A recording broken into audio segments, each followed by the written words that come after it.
Hello, everyone. My name is Alexey Zakharov. I'm a research fellow at School of International Affairs, HEC University, and we're starting the first seminar of the HEC India Club.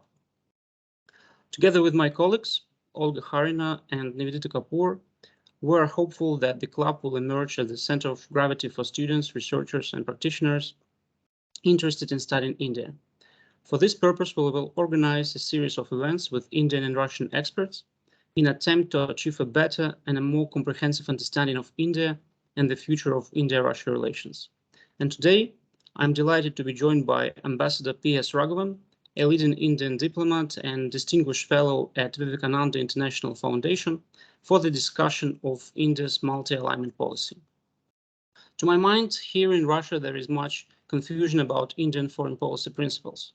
Many scholars of IR remember the Cold War period and India as the leader of non-alignment movement, and generally assume that India continues to balance between these great powers in the same vein.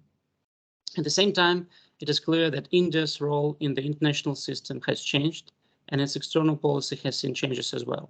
So the initial set of questions for this seminar is: how does India conduct its foreign policy to both preserve its national interests and further its position in the changing global order? What are the benefits, challenges, and contradictions of following a multi-alignment policy? Is there any scope for changes in India's long-standing approach of pursuing strategic autonomy? And finally, to add more context to these theoretical questions, how will India manage its multi-alignment approach against the backdrop of the current Russia-Ukraine conflict and the broader geopolitical shifts in the world? And there is no one better to answer these questions and help us better understand Indian foreign policy than our speaker, Ambassador P.S. Raghavan. Ambassador Raghavan is a career diplomat who has also served as the chairman of the National Security Advisory Board. As a diplomat for over 36 years, he served as India's ambassador to Russia, Czech Republic, and Ireland, and held other diplomatic positions in USSR, Poland, UK, Vietnam, and South Africa. He has also served in the Prime Minister's office. As Secretary in the Ministry of External Affairs, he handled India's external economic relations and oversaw administration, security, and e-governance. He was Chief Coordinator of the BRICS Summit in New Delhi in 2012. In 2012 and 2013, he was Special Envoy of India to Sudan and South Sudan. Ambassador Raghavan has been a distinguished fellow of Vivekананды International Foundation since 2021. Before I give the floor to Ambassador, I would request the audience to write down their questions and comments in the chat box. There will be a Q&A session after the speaker has done with the talk, and we expect that the seminar will be the hour-long event with the speaker's remarks for about 35-40 minutes, followed up by the questions, but we remain quite flexible on the format. I think we're ready to begin our seminar. Ambassador, thank you for accepting our invitation, and please, the floor is yours.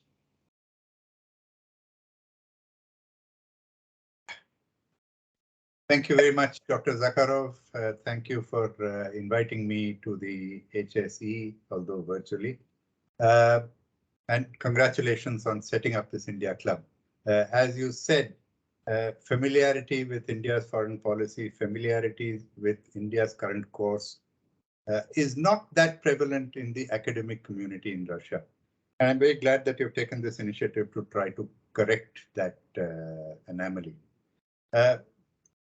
Of course, I would like to mention that I interacted with you 5 years ago when you were in India.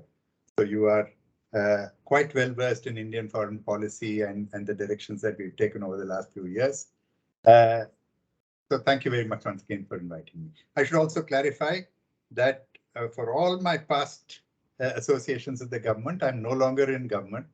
I'm no longer a diplomat, and therefore I can speak. I can express my opinions, frankly, as among friends.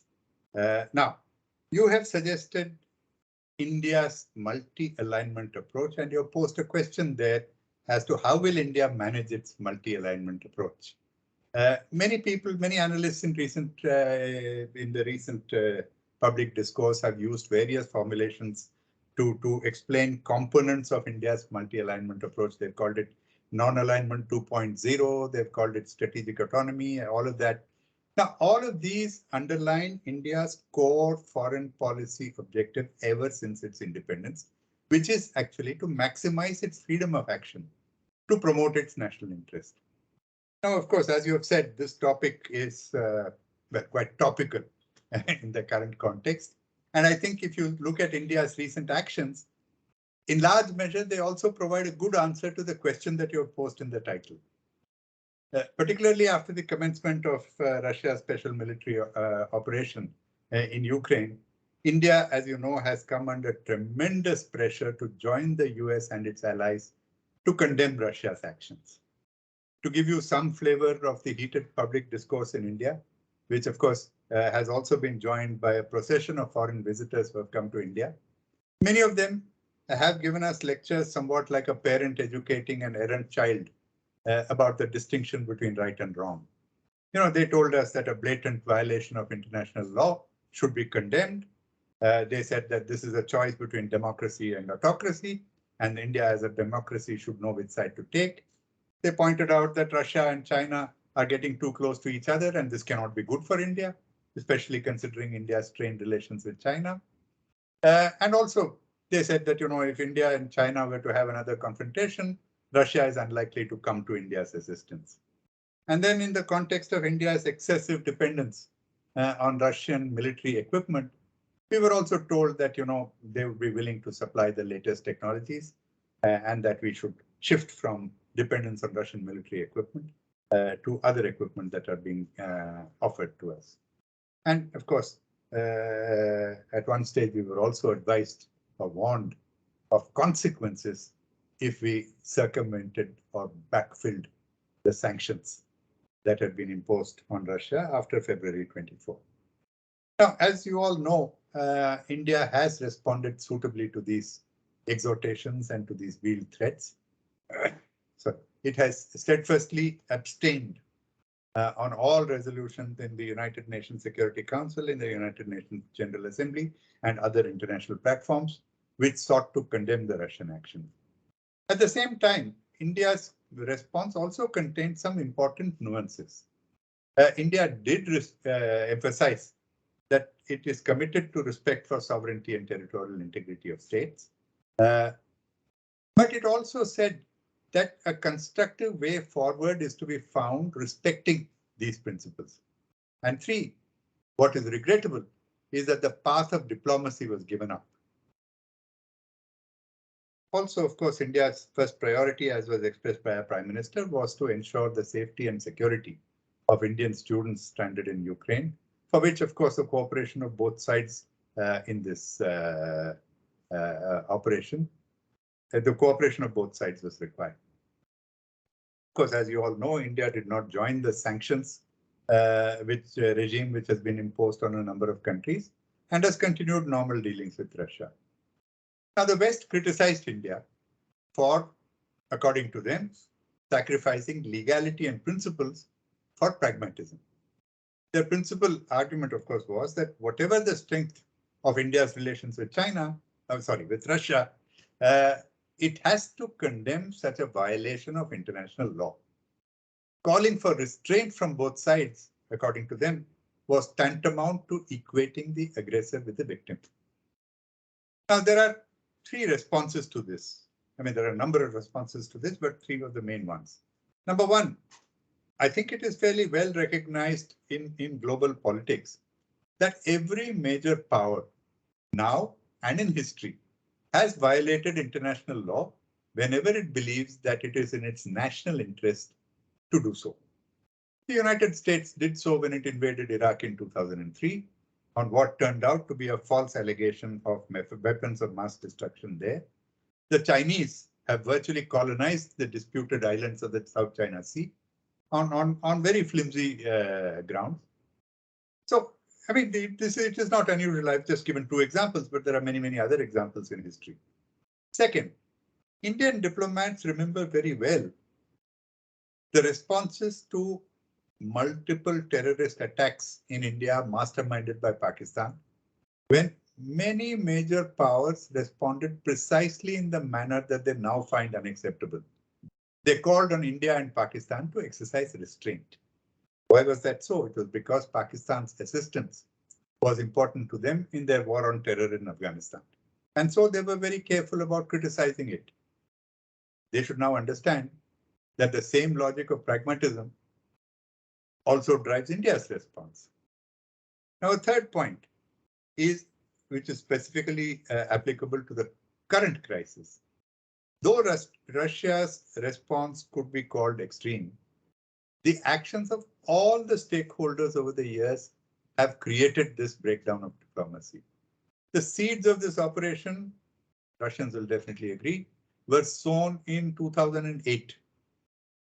It was refreshed again in 2014.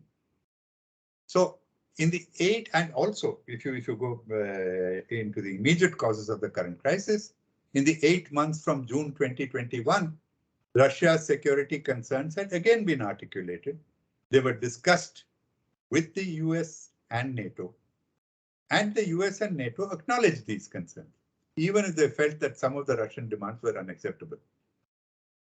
That being so, both sides need to introspect on the brinkmanship that led to the breakdown of negotiations. And this is what Prime Minister Modi said at the Quad Summit, and this is now published information. He talked about the need to return to a path of dialogue and diplomacy. In other words, please do not pretend that history began only on February 24 when Russia launched its operation. Now, without doubt, India's reactions flowed from the importance of its strategic partnership with Russia, both for its bilateral content and for dealing with the challenges in the Eurasian landmass, which the US withdrawal from Afghanistan had further complicated. So, having said that, let me step back and see how India's views and attitude towards foreign powers have evolved over the years, and therefore what are the constituent elements of this multi-alignment that we talk about. Now, a combination of history, geography, and politics shapes India's foreign policy perspectives. After independence, the desire to never again be under foreign domination is deeply etched in the Indian ethos. Now, this was, of course, expressed, as we all know, in India's refusal to join either of the two politico-military blocs during the Cold War and its espousal of non-alignment.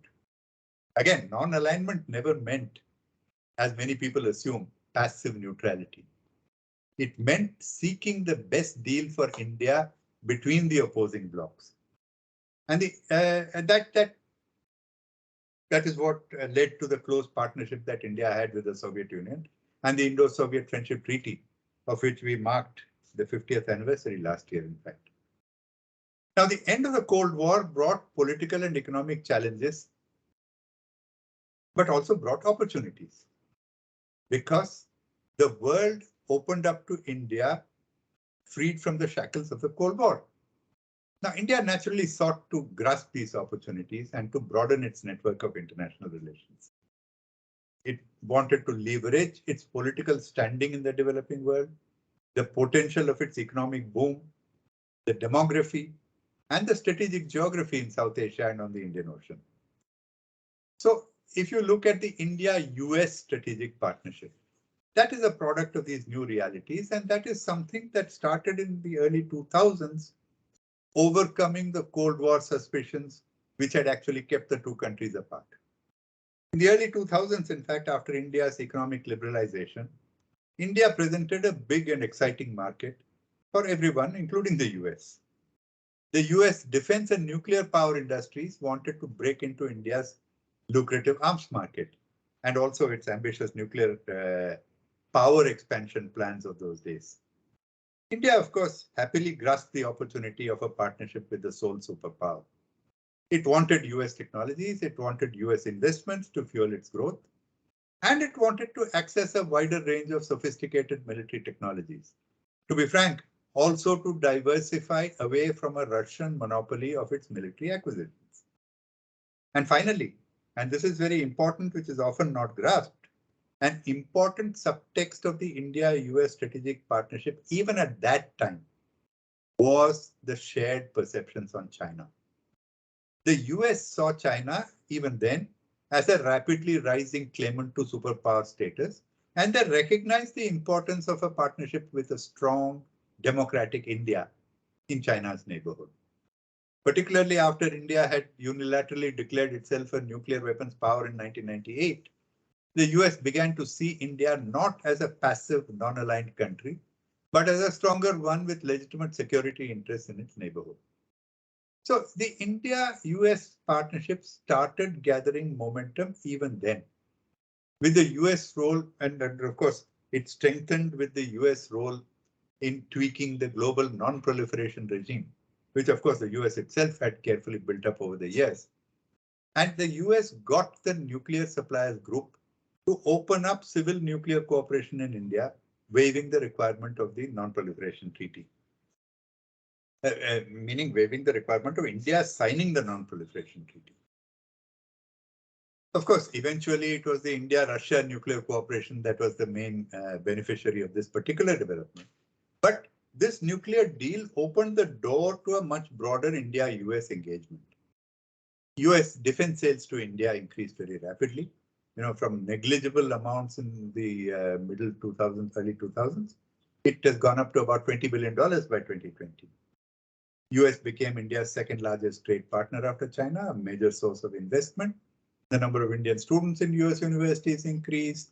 And of course, we also sort of developed cooperation on Pakistan, which resulted to some extent to US pressure on Pakistan to restrain Pakistan's cross-border terrorist activity against India. And of course, it also resulted in cooperation in Afghanistan, where Indian economic cooperation with Afghanistan flourished under cover of the ISAF troops in Afghanistan. Well, all of these actually strengthened the India-US strategic partnership. But even as this partnership flourished in the early 2000s, a very important objective of India's foreign policy was to ensure that this rapid advance in India-US relations did not undermine relations with Russia, which of course was inherited from the decades-old traditional partnership between India and the Soviet Union. During the Cold War, of course, we all know that the Soviet Union was a source of very strong support to India in its major political and security concerns. Soviet economic assistance, Soviet military supplies were very important elements in this partnership. And of course, even there, the geopolitical context was the Cold War alignment of the US with Pakistan and China. After the Cold War and after a decade of relative hiatus in the 1990s, with the advent of President Putin in 2000, the two countries recommitted themselves to the strategic partnership, and the partnership, as of course the present audience here should be well aware, grew very strong and multifaceted, including very strong political cooperation and extraordinarily diverse defense cooperation, which involved transfers of sophisticated technologies, co-development, co-production. In fact, there are so many sensitive elements to that cooperation that many of them cannot be talked about in public. And then civil nuclear energy cooperation. As I said, the door was opened by the NSG decision, which the US had promoted, but it was Russia that walked in through that open door. A number of units of the Kudankulam nuclear power plant that have been built and are continuing to be built. There was an expanding hydrocarbons engagement between India and Russia. Indian companies have, it's not very well known, Indian companies have something like $15 billion of investment in the hydrocarbon sector in Russia. And even less known is the fact that Russia's biggest foreign investment is in India in the hydrocarbon sector, about $13 billion in the hydrocarbon sector in India, in midstream and downstream segments. Now, also an important element of the India-Russia partnership was the shared commitment to a multipolar world. Of course, both countries had different ideas on, maybe differing ideas on what the structure of multipolarity should be and what their individual roles should be. But there was a common commitment to working for a multipolar world, and arising out of these perspectives and the desire for democratization of global political and economic governance were also the Russia-India-China dialogue that was started, in fact, even in the very early 2000s, and BRICS, which worked particularly on economic and financial global economic and financial governance. Now, also, I must tell you in the context of multi-alignment that a remarkable aspect of India's foreign policy in the early 21st century was also the development of harmonious relations with China, side by side with those with Russia and the US. The overhang of that, there was, of course, the overhang of the 1962 war, which was a military setback for India. But it was gradually removed by initiatives of successive governments to, and also by the agreements in 1993 and 1996 on peace and tranquility on our border areas, even though the actual border was not delineated. The underlying understanding once again was that India and China could develop other aspects of their bilateral relations while separately seeking to resolve differences over the boundary. In June 2003, we actually established special representatives in order to look at the boundary question from a political perspective. It did actually produce some good results. Maybe India's expanding political clout, the same reason that caused the US to look at India also caused the Chinese to look at India, perhaps to try to a certain extent, wean India away from the US cooperation. Anyway, the result was that there was a very strong rise in economic cooperation between India and China. China rose to become India's largest trade partner, and Chinese products, including consumer electronics and others, flooded the Indian market. I should also mention in this context that at this time, India also established a strategic partnership with the European Union, which, as those of you who are old enough to remember would know, that at that stage, the European Union was seeking to acquire a level of strategic autonomy in its own quest for a multipolar world order. So I have actually dwelt on all this background rather extensively to illustrate that the drivers of India's multi-alignment, which seeks to promote India's national interest, have been alive and well since the early 2000s. Now, what happened in the period in the last decade or so is that dramatic changes in the global geopolitical landscape have upset this delicate equilibrium. It have upset the manner in which India was able to simultaneously engage with the US, Russia, and China in broadly parallel streams. That situation has changed considerably, and what we are now seeing is India trying to adjust to this change in the relationship. Of course, the Russia-US relations started going downhill, of course, from 2008 onwards, but the deep fissure started in 2014, and of course, we've reached a total breakdown today. The global financial crisis of 2008 also set in motion a dramatic expansion of China's global economic presence, with its corresponding political clouds and corresponding assertiveness, which often moved towards aggression towards its neighbors and in its neighborhood. Now, this rise in Chinese assertiveness also coincided with a qualitative dilution of the India-China dialogue. So China, in India's view, reneged on some of the commitments that were made to the special representatives. And then, of course, China made aggressive political defense and economic inroads into India's neighborhood, took anti-India positions in international fora. And then, of course, we had this standoff across our line of actual control in 2017. And even more serious, the standoff in 2020 in Ladakh, which led to an eyeball-to-eyeball confrontation, which still continues to this day. And this brings us to the Indo-Pacific, which is also another aspect which has been so much in focus in Indian foreign policy analysis, in the India-US dialogue, and of course, so much analyzed in Russia as well. Now look, India is in many ways a sea-locked country. For political, security, and geographical reasons, the mobility of goods and people across India's land borders is limited. And therefore, the Indian Ocean carries something like 90% of India's trade, including most of its energy supplies. The value of India's foreign trade is about 40% of India's GDP. Over 30% of this trade actually goes across the Malacca Straits. India has a 7,500-kilometer coastline. The marine resources of the Indian Ocean contribute greatly to the economies of the littoral states. And then you have drug movements, arms smuggling, human trafficking, which are all perennial issues in these waters. And in the crowded sea lanes of the Indian and Pacific Oceans, piracy is a threat to shipping, terrorist movements threaten the Indian coastline. And of course, you all remember that India's worst terrorist attack in Mumbai in 2008 was actually launched from the sea. Now, if you look beyond this from a strategic perspective, India does not want to have the domination of any one country in this region. And if you look at China's unilateral assertion of its territorial claims in the South China Sea and the expansion of its network across the ocean under the sea segment of the Belt and Road Initiative, India has a real fear that Chinese hegemonism may actually be seeking to take over the Indian and Pacific Oceans. And this is what has driven India's efforts for a cooperative order in the region, which establishes some kind of an equilibrium of interests and aspirations. Now, of course, India has developed relations with all of its eastern neighbors, many of the Southeast Asian countries, who all have similar concerns about China.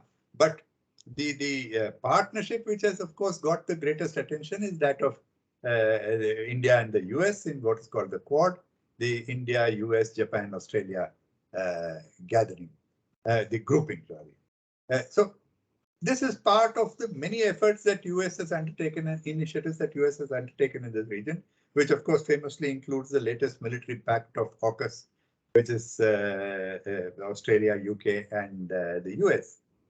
But the Quad and India's participation in the Quad dialogue of India, Japan, US, and Australia has actually caused a lot of comment, and its upgradation to the level of leaders has also generated an enormous amount of rhetoric.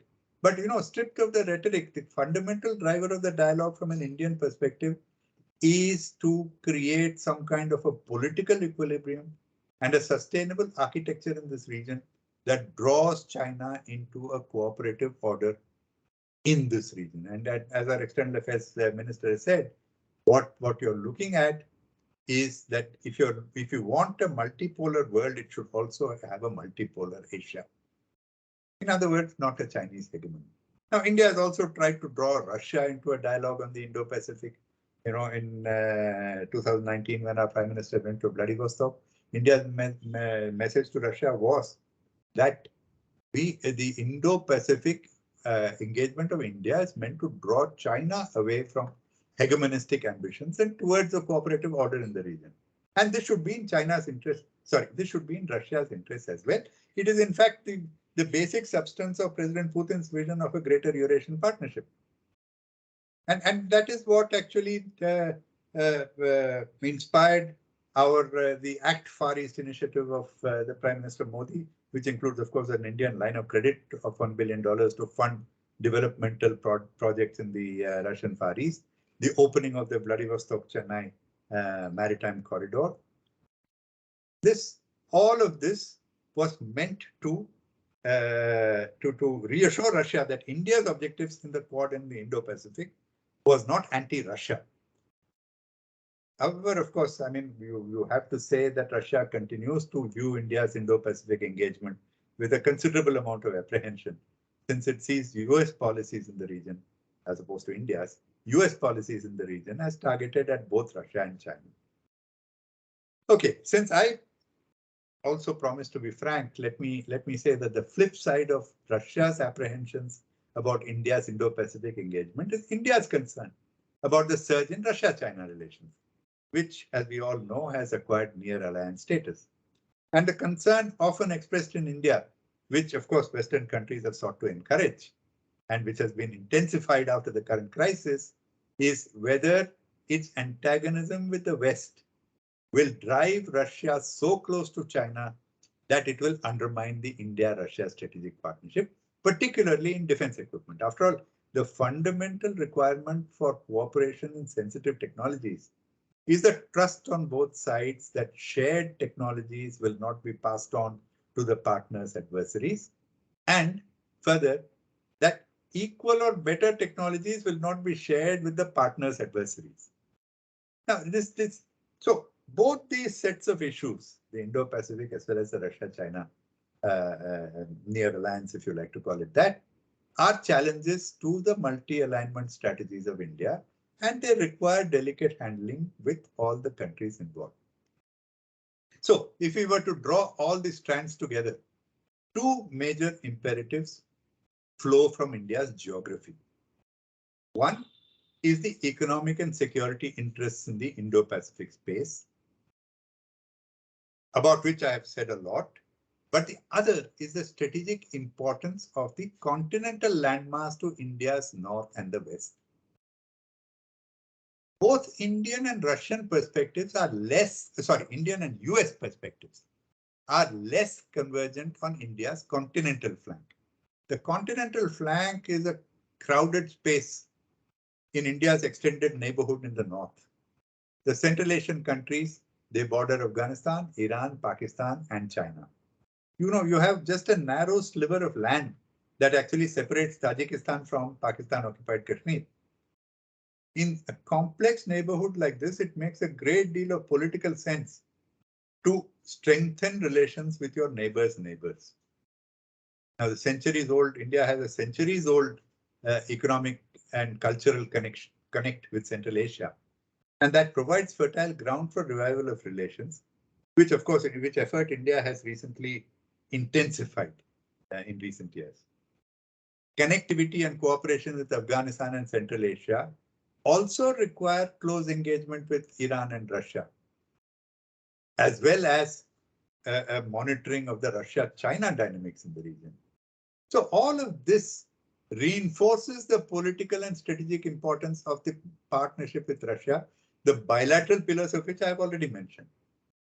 So these are the drivers of India's policies towards major powers, which which actually seek to further India's national interests and global ambitions. All of these means that long-term interests are involved, not short-term tactical positioning. As our Russian friends know very well, geopolitics is a long game. So as you can see from India's response to recent events, India is conscious of the realities that will remain whenever this crisis is eventually resolved. So let me conclude with one final thought, which I think you will appreciate. The configuration of the US-Russia-China triangle is of great importance to both India and Russia. A few years ago, about 2016, the veteran Chinese diplomat Fu Ying wrote in an American journal, Foreign Affairs, that the US-Russia-China triangle is a scalene triangle. And she said that the Russia-China arm is the shortest, the US-Russia arm is the longest, and the US-China arm is somewhere in between. Now, I would say that it would be in both India's and Russia's interest, and in the interests of expanding our international political space, if this configuration could be altered so that the US-China arm is the longest and the US-Russia arm is the shortest. I think this is the configuration that both Russia and India should be working towards. Thank you. Thank you very much, Ambassador, particularly for your comprehensive remarks and for highlighting various nuances of India's approach, which are often overlooked. And I think that scholars of India should really appreciate these nuances, which you mentioned in your speech. I have, I think, two follow-up questions after your remarks. The first one is, I would put it this way.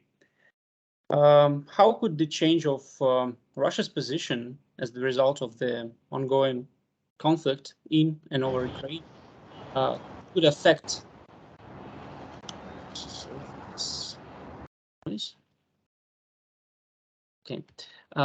so how the change in Russia's position as the result of the ongoing conflict in and over Ukraine could affect the Indian course of multi-alignment and could affect India's approaches in the foreign policy. And the second one is about more of the Russia-US arm, which you mentioned, and we discussed this 5 years ago in New Delhi. And even then, you mentioned that back at the end of 2000s and at the beginning of 2010s, there was huge suspicion in Russia of India-US relations, and there was suspicion of, even some people and business persons who are engaged in working with the United States. So now, as we see the changes in the geopolitical situation, how would India address this issue of a very adversarial relationship between Russia and US? And in what way, if at all, India could contribute to the development of a shorter arm in this relationship, to the development of, if not cooperation, but then better understanding between Russia and the United States? Thank you. Thank you. Actually, geopolitics has two components to it. One is geography and one is politics. Now, geography is something that cannot change. Politics is the only element of it that changes, and which then has an impact on geopolitics. Now, therefore, if you look at, you said changes in Russia's approach. Now, any changes in Russia's approach, if Russia has a long-term geopolitical strategy, has to take geography into account and has to take Russia's future political ambitions into account, and which is what you see when President Putin articulated a greater Eurasian partnership and a concept of a greater Eurasian partnership. It was not something that Russia felt it could achieve today. It is what Russia has put forward as its long-term objective, and it is now incorporated into your national security strategy as well. So these long-term objectives have to outlive short-term crises. And you have to find a way of getting out of short-term crises in order to move towards a long-term objective, because if you do not do that, then you're caught up in situations which are adverse to your long-term interests. I don't think I need to elaborate on that any further. But similarly, if you're talking about US-Russia, it's a follow-up on that, US-Russia adversarial relationship. Just go back to June 2021. In June 2021, it was President Biden who actually, against the run of play, extended his hand to President Putin. And his idea was that I want to develop a stable relationship with Russia. And the subtext of that, which of course he did not, it came out in many other US administration statements, was that I want to have some kind of free the United States from unnecessary conflictual arrangements in Europe to be able to focus on the United States' bigger adversary, the stronger strategic adversary, which is China. That was very clearly evident. Now, what happened in the period from June to December is something for historians still to look at and to analyze and to see why this happened, why this went back so strongly. But the point is that the geopolitical truth remains that the US's biggest strategic adversary for the next foreseeable decades is China. It is not Russia. And therefore, geopolitical wisdom, balance of power wisdom lies in not letting your principal adversary sort of join up with your next adversary in order to create a stronger front against you, but to separate your principal adversary from the adversary at the next level. And that is what, if you remember, in 1971, Kissinger did when he actually sought Chinese neutrality in order to take on the Soviet Union. So this is, if you like, a reverse Kissinger. So what I'm trying to say is that the logic of geopolitics, the logic of superpower politics should eventually lead to that. And whatever anybody can do to encourage that, they should do. Now, for example, we are under pressure, and we have been under pressure not just now, but since 2014, from the United States to wean ourselves away from Russian equipment. Now, Russian defense equipment. Now, look, we have already started doing that from in the early 2000s, not because the United States want us to do, but because we wanted to have a wider choice. But at the same time, Russia remains our most important defense partner. You know, the latest CIPRI arms transfers register tells us that in the last 5-year period, in 46% of India's arms imports were from Russia. In the 5-year period before that, it was 69%. That's fine, but even 46% is a huge amount. So we still have a very strong defense collaboration with Russia. And what we have been telling the United States even before is that, look, you want India to be a strong South Asian country, a militarily strong South Asian country. If you want to do that, it is in your interest to let us continue defense cooperation with Russia, because we are not yet at a level where we can shift to defense cooperation with the United States and achieve the same military strength. You know, you don't shift your military cooperation, defense cooperation, and the source of your military acquisitions like you change your soap or your shampoo. It's a far more complex and far more technology, interoperability and other considerations are involved. So what I'm saying is that this is an effort that has to be ongoing. And as I said, geopolitics is a long game. And it has to be treated as a long game. And this is what we need to aspire for.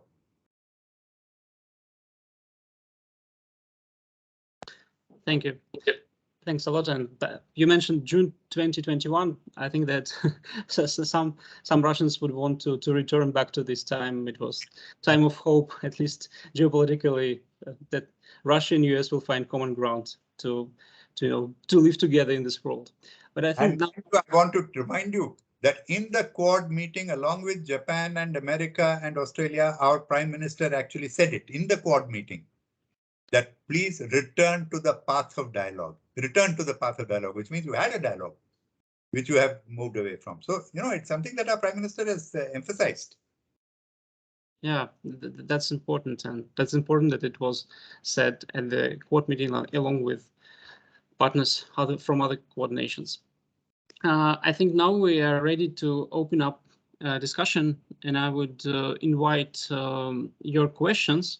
I think we have a few in the chat box, so I would give floor to my colleague Nivedita Kapoor to ask your question.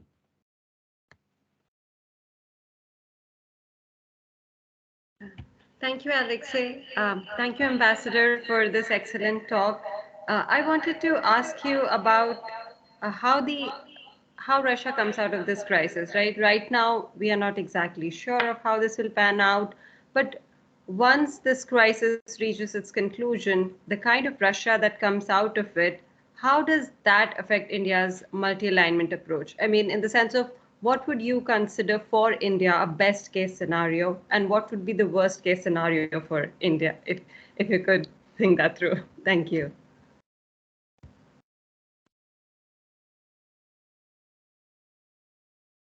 You have just asked a question which you should pose to an astrologer and not to an analyst.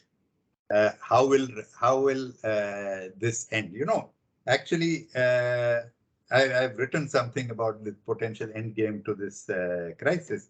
But you see, an end game to this crisis involves all parties to this, all stakeholders to this crisis. And you've had you today have a Russia-Ukraine dialogue, which seems to go one step forward and 2 steps back from what you can see publicly. Now, at the same time, you know, we have to understand that anything that Russia and Ukraine agree on, even if they can agree on something, really cannot hold unless it has the buy-in from a broader stakeholder community. Now, unless US and NATO underwrite any agreement that Russia and Ukraine can have, that agreement cannot be implemented. And we do not see at the moment any desire on the part of US or NATO to actually seek an end to this crisis other than, as I've said often, US and NATO fighting Russia to the last Ukrainian. And you know, so therefore, if you do not see that, and if you see publicly stated regime change as one of the objectives of this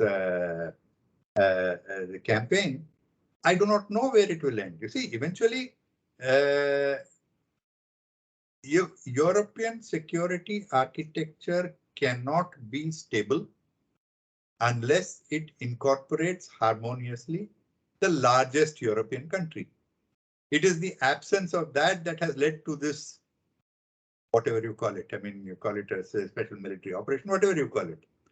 But it is the absence of a post-Cold War security equilibrium in Europe that has led to this.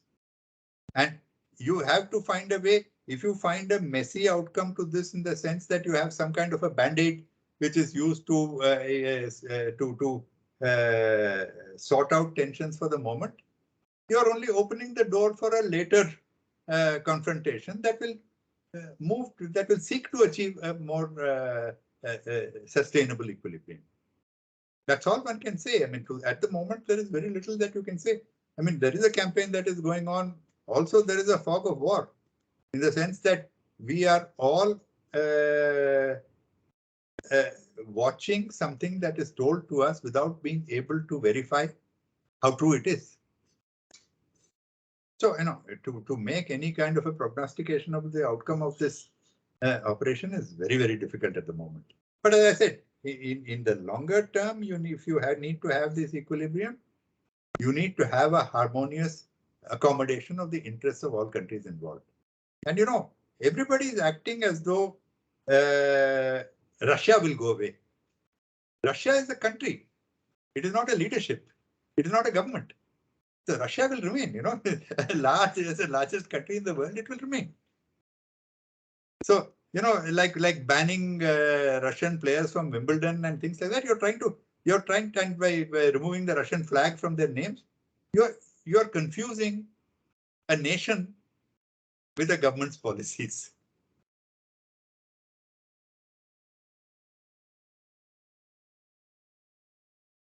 Thank you. We also have a question from Ekaterina Kosareva, who is our student at International Relations Program and one of the youngest and brightest students at HSC. So please, Ekaterina, could you pose your question yourself? Yes, of course. Thank you very much for your speech. It was really interesting to listen to it. And I've got a couple of questions. Well, first of all, how do you think does the Russia-India-China triangle, which you mentioned, have the future with Child's Belt and Road Initiative? Because it can be understood as a real threat for India, for example, with the case of Sri Lanka. Sorry, could you repeat that? You talked about the Russia-China-US triangle.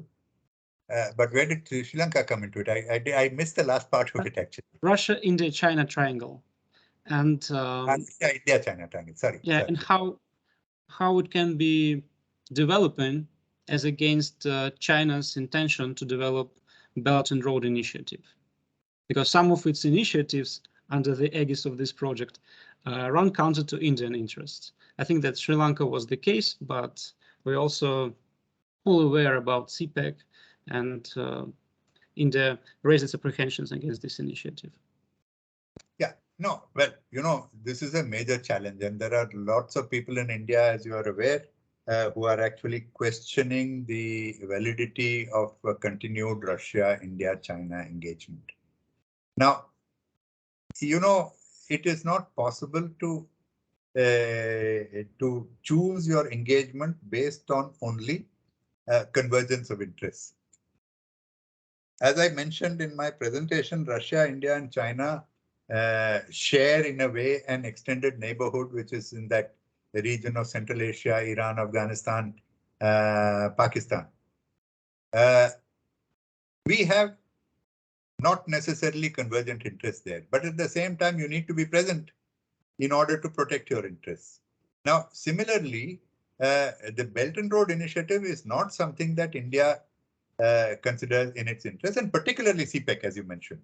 You know, CPEC brings the prospect of a Chinese encirclement of India. We talk about the CPEC coming through disputed territory or Indian territory in the Pakistan-occupied Kashmir. But there is an even bigger concern that if CPEC develops in the way that its original intentions were, it brings China it causes China to encircle India in many ways. Now, we need to deal with this. We need to deal with the challenge, strategic challenge of China. We are dealing with China. And when I talked about the Indo-Pacific, when I talked about, actually, I didn't mention it, but India's Act East policy, the manner in which India is connecting up with other countries which have also similar concerns about China. Now, all of this is and that Quad as well, the Indo-US partnership as well. And if Russia can join in at a suitable stage, Russia as well. The idea is to bring China into a cooperative order, not a hegemonistic pursuit. And that is the way to deal with it. That is the way when we will be able to deal with China, all of us, because in many ways, China's hegemonistic ambitions are not conducive to all our national interests, including Russian national interests, which may or may not express itself today because of various reasons. But therefore, our objective is to change China's behavior in whatever manner possible, to attempt to change China's behavior, to draw China into a cooperative order. And that's about all that we can say. I mean, it's very difficult to say anything more about that. Sri Lanka, well, you can see that the results of Chinese engagement in Sri Lanka in Hambantota port, you're seeing that was at least partly responsible for the foreign exchange crisis that Sri Lanka is facing today. And by the way, in many other Southeast Asian countries as well, you are seeing, and in African countries, you are seeing countries which are learning the lessons and taking a hard look at the economic viability of the projects. You see, many of these projects have geopolitical and political objectives, but countries have to look at their economic viability, and that is happening as well. Now, all of that put together, are a check on Chinese ambitions proceeding in a manner that is harmful to the interests of its partners.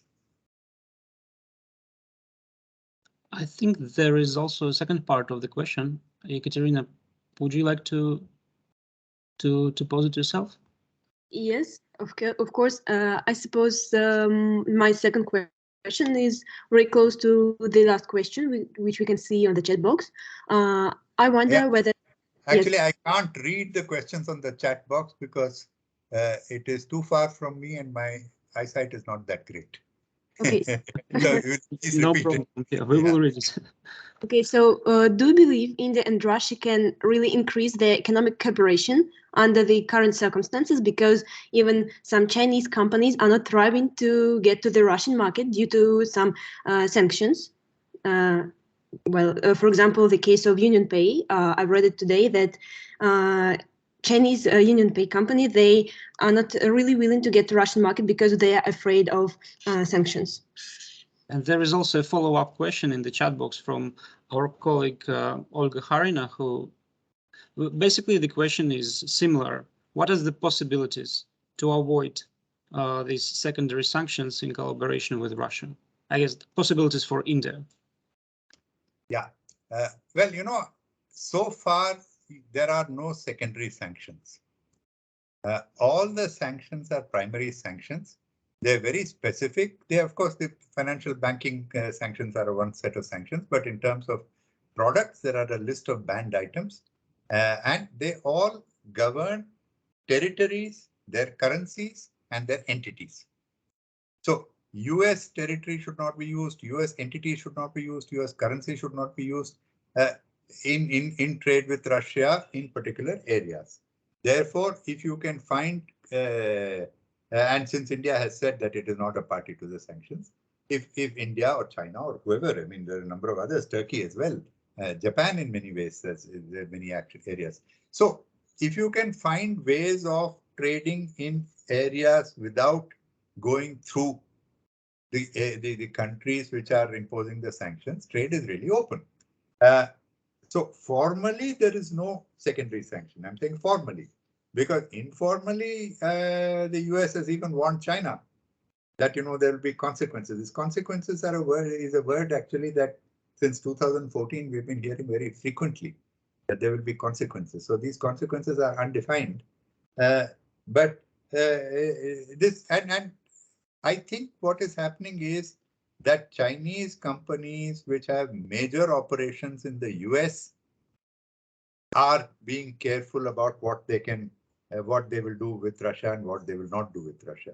But, you know, there are even a whole range of products which are not banned even within European and American countries. So there are a whole set of products which are actually, as long as you go through non-sanctioned banks and as long as you don't operate in certain areas, even America and Europe can import. So there are trade possibilities, but you know, the India-Russia trade possibilities have not been constrained by sanctions. They've been constrained by geography. If you have to reach Russia from India, you would got to go halfway around the world by the sea route from Mumbai to St. Petersburg, which makes most products, which of course makes perishables, export of perishables impossible, and which makes most products uneconomical in terms of prices. So that the major problem in India-Russia trade has been always geography and not sanctions. And if you have to overcome geography, I mentioned this actually connectivity through Iran. If you can establish connectivity through Iran, then, but that is not something that's going to happen tomorrow or day after tomorrow.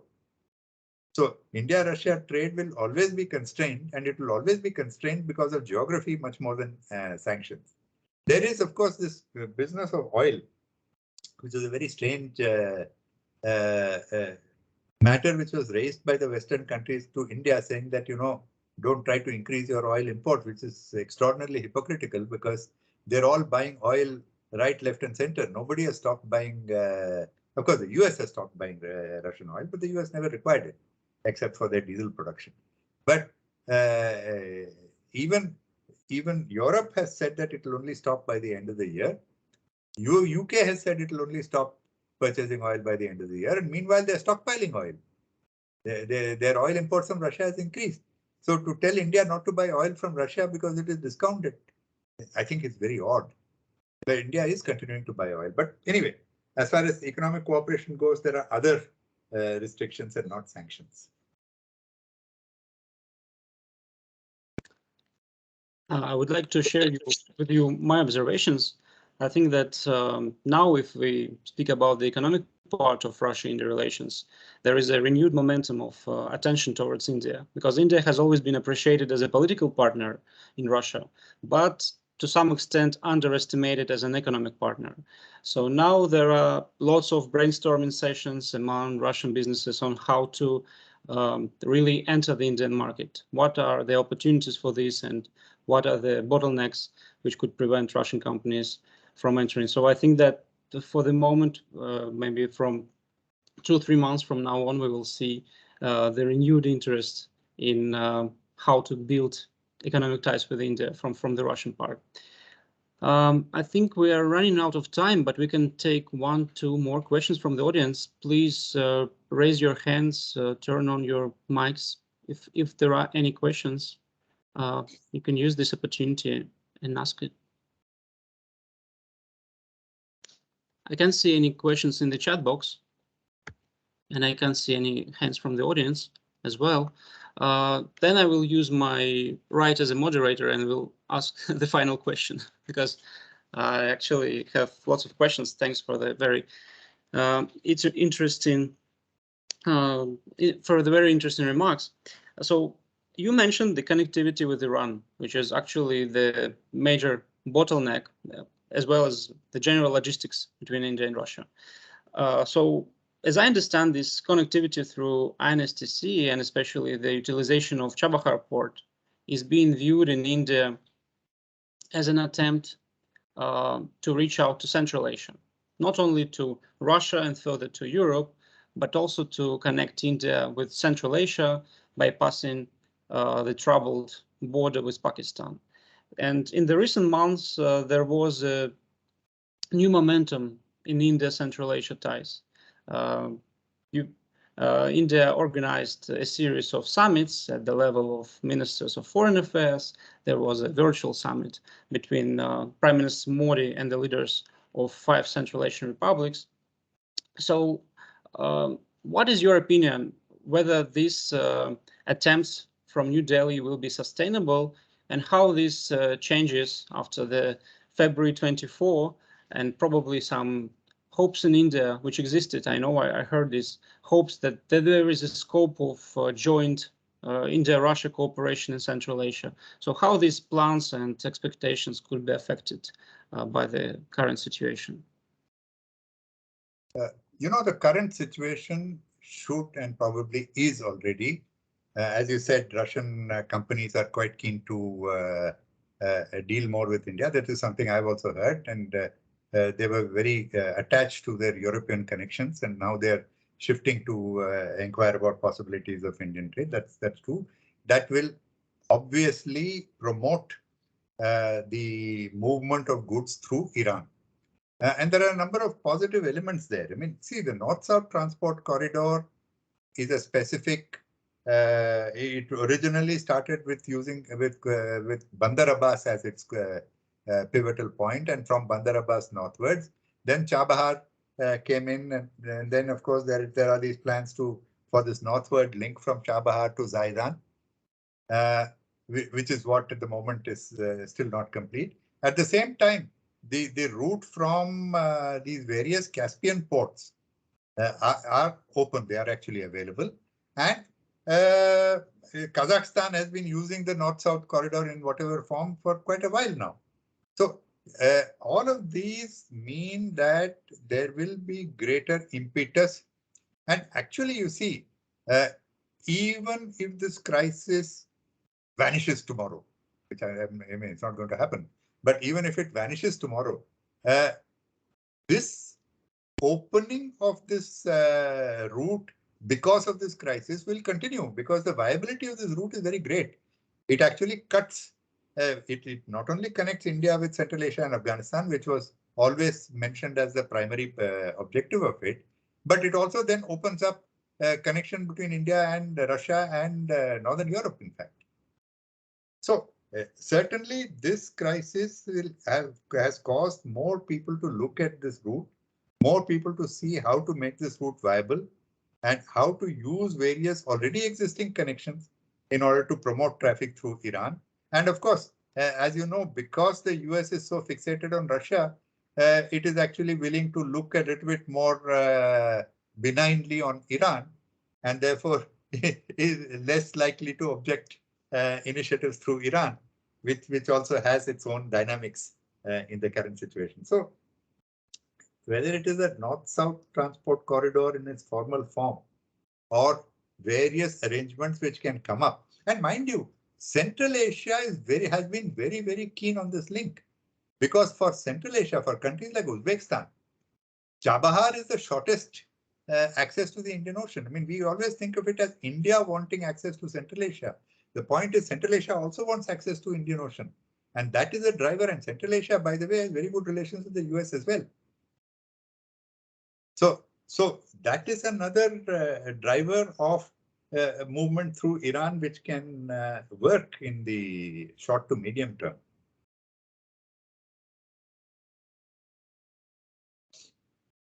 So will we see the same intention of India to develop relationship with Central Asia? And will there be a place for Russia in this cooperation? Or look, it will be insulated from Russia's participation and independent of the developments between Russia and Central Asian countries? I don't think you can isolate Russia from Central Asia. The linkages are very, very great. The economic linkages are very, very great. And Central Asia is in that position where it is stuck between Russia and China. It's also trying to a certain extent, balance Russia and China. It is wooed by the United States as well today. Right. And I think it is not possible to isolate Russia from Central Asia or Central Asia from Russia. Yes, you have to sort of share a certain amount of economic space with others. And I think India's presence in that region itself, whether it is through the Shanghai Cooperation Organization or whether it is through the RIC dialogue, is actually to participate in that dynamics with Russia, not independent on Russia. I don't think India has any hope in Central Asia if it tries to keep Russia apart from there. And I don't see any reason why it should do so. Okay. Thanks a lot for your time, and it was a real pleasure to have you with us today. I also thank all the audience, all the participants for joining our discussion.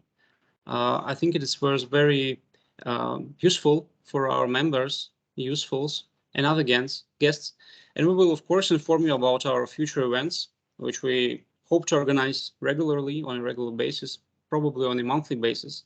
We will share with you the links and information. So we hope to stay in touch with everyone who is interested in our work. Thanks a lot, Ambassador. Thank you very much. And I congratulate you once again for setting up an India Club as a forum for interaction and a forum for, I think, a genuine exchange of perspectives on genuine concerns in the India-Russia space. Thank you. We will do this. We will continue our work. Thank you very much.